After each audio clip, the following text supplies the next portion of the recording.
केंद्रीय मंत्री पीयूष गोयल का स्पीकर पद पर बयान आया है। केंद्रीय मंत्री पीयूष गोयल का विपक्ष पर हमला।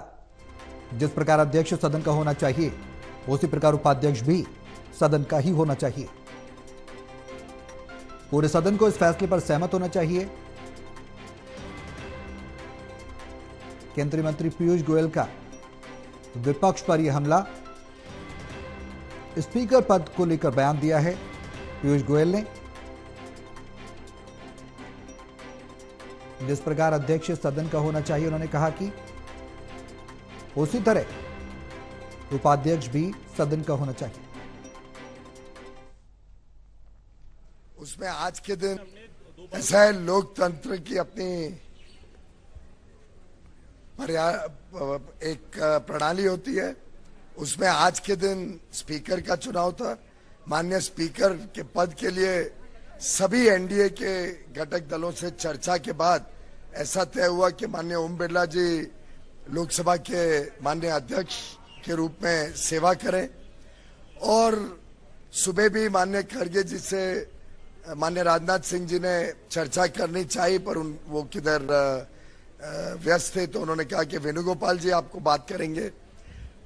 लेकिन जब बालू जी और वेणुगोपाल जी से बात हुई, उसमें जिस प्रकार से एक पुरानी मानसिकता है कि हम डिक्टेट करेंगे टर्म्स को, उस मानसिकता को फिर से दिखाया गया कि नहीं, शर्त है कि पहले लोकसभा का उपाध्यक्ष कौन होगा वो पहले तय करें, फिर अध्यक्ष के लिए समर्थन मिलेगा। इस प्रकार की राजनीति को हम की निंदा करते हैं। और मुझे लगता है कि अच्छी परंपरा ये रहती कि लोकसभा निर्विरोध एक सर्वसम्मति से अध्यक्ष चुनता, तो लोकसभा की भी मर्यादा अच्छी रहती, सभी पक्ष का उसमें योगदान रहता।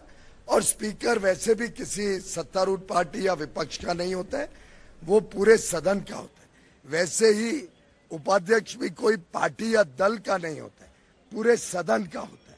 और इसलिए उसमें सदन की सहमति हो, ऐसे शर्तों के आधार पर कि किसी एक पर्टिकुलर व्यक्ति या पर्टिकुलर पक्ष का ही उपाध्यक्ष हो, वो लोकसभा की कोई परंपरा में नहीं बैठता। तो केंद्रीय मंत्री पीयूष गोयल का स्पीकर पद पर बयान, साफ तौर पर उन्होंने विपक्ष पर कई सवाल खड़े किए। उन्होंने एक शर्त की बात कही, डिक्टेट की बात कही। उन्होंने कहा कि जिस तरीके से विपक्ष सवाल खड़े कर रहा है कि पहले उपाध्यक्ष होना चाहिए और उसके बाद ही हम अध्यक्ष पद के लिए समर्थन देंगे, तो यह सरासर गलत है। सदन का होता है अध्यक्ष और उपाध्यक्ष। ये तमाम सवाल केंद्रीय मंत्री पीयूष गोयल खड़े करते नजर आ रहे हैं और विपक्ष पर उन्होंने हमला भी बोला है।